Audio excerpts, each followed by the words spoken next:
mo'minlar, ey mo'minlar, juma muborak.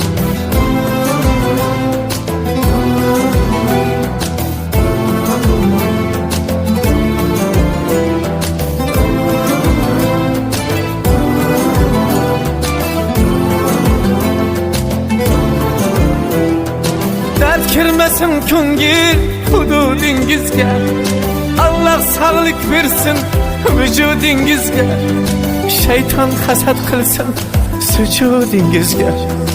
Juma muborak, juma muborak.